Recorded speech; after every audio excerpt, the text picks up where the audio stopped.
Republik Indonesia. Namun, upaya itu tidak membuahkan hasil. Bung Karno galau. Ia menghitung jika sampai terjadi peperangan, secara matematis tidak akan mungkin bisa mengalahkan sekutu. Persenjataan mereka jauh lebih lengkap, dan keahlian militernya lebih memadai.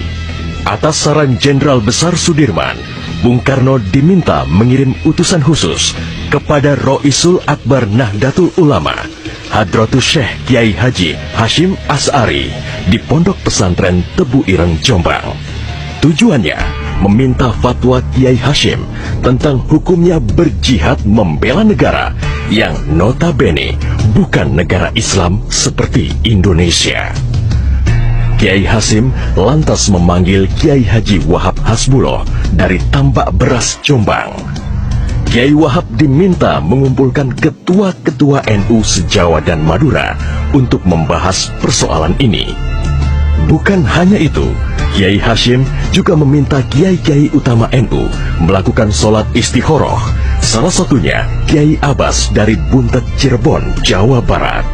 21 Oktober 1945, seluruh delegasi NU se-Jawa dan Madura telah berkumpul di kantor pusat Ansor di Jalan Bubutan, Surabaya. Kiai Hashim memimpin langsung pertemuan tersebut dan kemudian dilanjutkan oleh Kiai Wahab. Setelah melalui diskusi yang cukup panjang dan mendengarkan hasil istikharah para kiai utama NU, esok siangnya, tanggal 22 Oktober 1945, pertemuan menghasilkan 3 rumusan penting yang kemudian dikenal dengan istilah Resolusi Jihad NU. Pertama, setiap muslim, tua, muda, dan miskin sekalipun, wajib memerangi orang kafir yang merintangi kemerdekaan Indonesia. Kedua, pejuang yang mati dalam membela kemerdekaan Indonesia layak dianggap syuhada.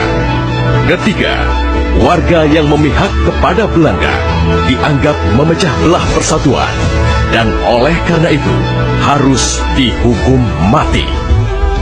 Dokumen resolusi jihad ditulis dalam huruf Arab Jawa atau pegon, ditandatangani Kiai Haji Hashim Asy'ari, disebarluaskan ke jaringan pesantren, tak terkecuali kepada komandan-komandan Laskar Hizbullah dan Sabilillah di seluruh penjuru Jawa dan Madura.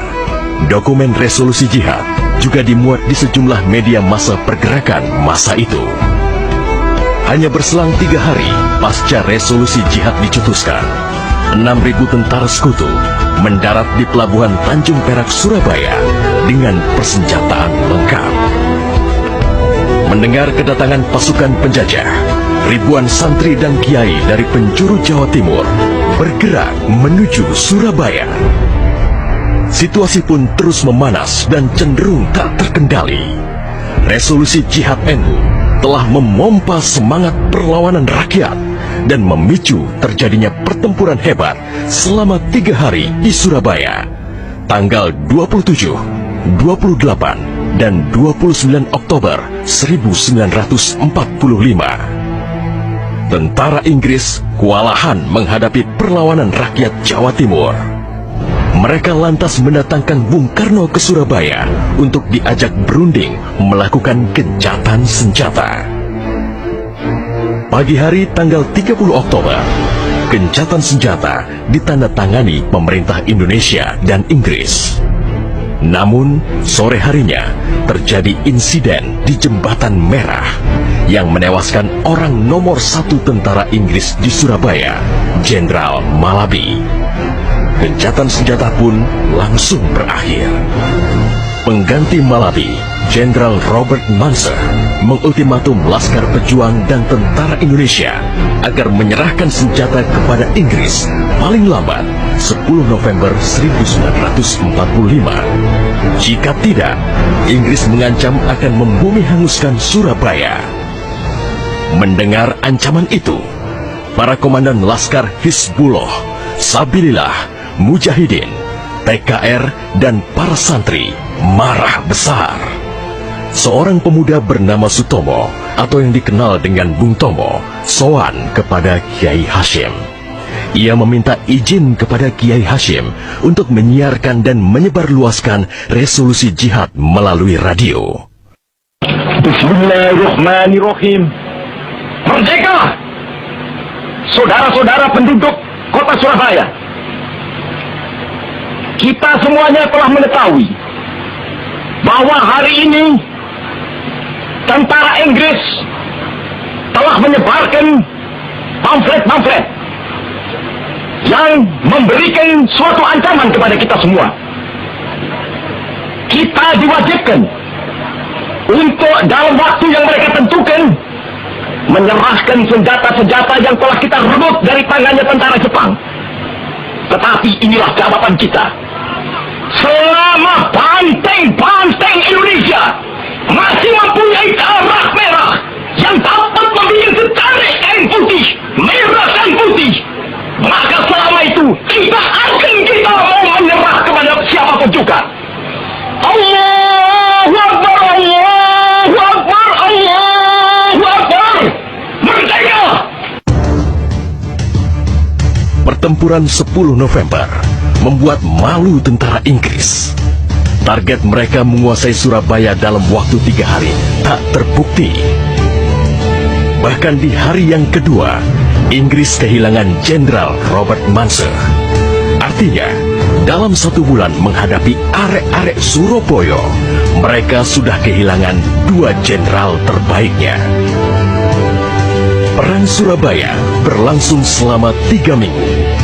Takbir dan pekik merdeka menggema selama pertempuran berlangsung. Republik Indonesia. Namun, upaya itu tidak membuahkan hasil. Bung Karno galau. Ia menghitung jika sampai terjadi peperangan, secara matematis tidak akan mungkin bisa mengalahkan sekutu. Persenjataan mereka jauh lebih lengkap dan keahlian militernya lebih memadai. Atas saran Jenderal Besar Sudirman, Bung Karno diminta mengirim utusan khusus kepada Roisul Akbar Nahdlatul Ulama, Hadratus Syekh Kiai Haji Hashim Asy'ari di Pondok Pesantren Tebu Ireng, Jombang.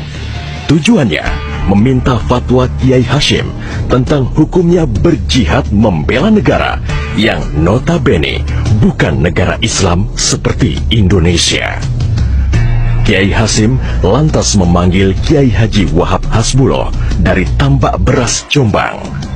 Kiai Wahab diminta mengumpulkan ketua-ketua NU se-Jawa dan Madura untuk membahas persoalan ini.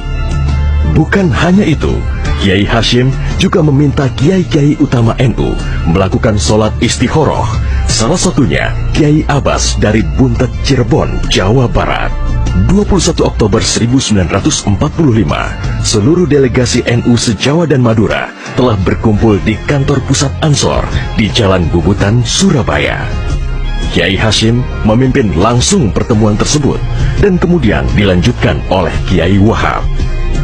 Setelah melalui diskusi yang cukup panjang dan mendengarkan hasil istikharah para kiai utama NU, esok siangnya, tanggal 22 Oktober 1945, pertemuan menghasilkan 3 rumusan penting yang kemudian dikenal dengan istilah Resolusi Jihad NU. Pertama, setiap muslim, tua, muda, dan miskin sekalipun, wajib memerangi orang kafir yang merintangi kemerdekaan Indonesia. Kedua, pejuang yang mati dalam membela kemerdekaan Indonesia layak dianggap syuhada. Ketiga, warga yang memihak kepada Belanda dianggap memecah belah persatuan dan oleh karena itu harus dihukum mati. Dokumen resolusi jihad ditulis dalam huruf Arab Jawa atau pegon, ditandatangani Kiai Haji Hashim Asy'ari, disebarluaskan ke jaringan pesantren, tak terkecuali kepada komandan-komandan Laskar Hizbullah dan Sabilillah di seluruh penjuru Jawa dan Madura. Dokumen resolusi jihad juga dimuat di sejumlah media massa pergerakan masa itu. Hanya berselang 3 hari pasca resolusi jihad dicetuskan, 6.000 tentara sekutu mendarat di Pelabuhan Tanjung Perak, Surabaya dengan persenjataan lengkap. Mendengar kedatangan pasukan penjajah, ribuan santri dan kiai dari penjuru Jawa Timur bergerak menuju Surabaya. Situasi pun terus memanas dan cenderung tak terkendali. Resolusi Jihad NU telah memompa semangat perlawanan rakyat dan memicu terjadinya pertempuran hebat selama 3 hari di Surabaya, tanggal 27, 28, dan 29 Oktober 1945. Tentara Inggris kewalahan menghadapi perlawanan rakyat Jawa Timur. Mereka lantas mendatangkan Bung Karno ke Surabaya untuk diajak berunding melakukan gencatan senjata. Pagi hari tanggal 30 Oktober, gencatan senjata ditandatangani pemerintah Indonesia dan Inggris. Namun, sore harinya terjadi insiden di Jembatan Merah yang menewaskan orang nomor 1 tentara Inggris di Surabaya, Jenderal Malabi. Gencatan senjata pun langsung berakhir.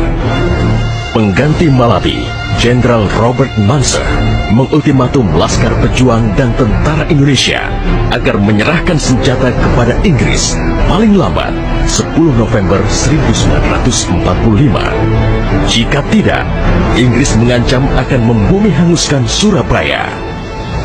Mendengar ancaman itu, para komandan Laskar Hizbullah, Sabilillah, Mujahidin, TKR, dan para santri marah besar. Seorang pemuda bernama Sutomo atau yang dikenal dengan Bung Tomo sowan kepada Kiai Hashim.